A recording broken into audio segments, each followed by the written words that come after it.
Paparating na raw ang supply ng plastic cards para tugunan ang milyon-milyong backlog ng LTO sa driver's license. Mahigit 3 milyong plastic cards daw ang ire-release sa lahat ng rehiyon.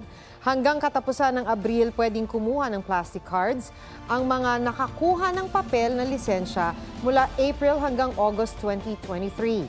Buong Mayo naman, pwedeng magpalit ng plastic ang mga tumanggap ng lisensyang papel mula September hanggang December 2023. Sa mga kumuha ng papel na lisensya ng January to March ngayong taon, hanggang June 30 naman, pwedeng magpapalit ng plastic.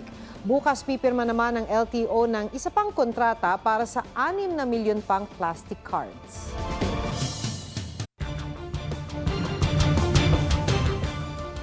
Naharang sa isang checkpoint ang nasa 13.3 billion pesos ng shabu sa Alitagtag, Batangas.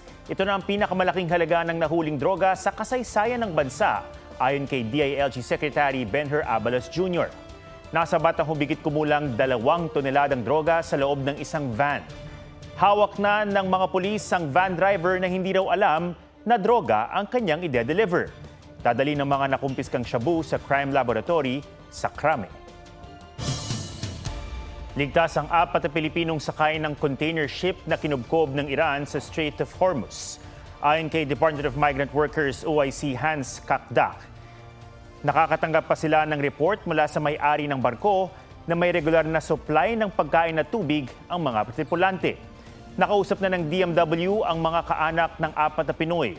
Wala namang nasaktang Pinoy matapos magpakawala ang Iran ng nasa 300 missile at drone sa Israel nitong weekend.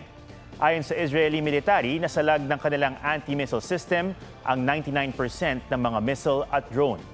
Giit naman ng presidente ng Iran, ganti nila ang drone attack sa airstrike sa Iranian consulate sa Syria noong April 1. Umiiral pa rin ang alert level 2 sa Israel. Ibig sabihin, bawal ang deployment ng new hires.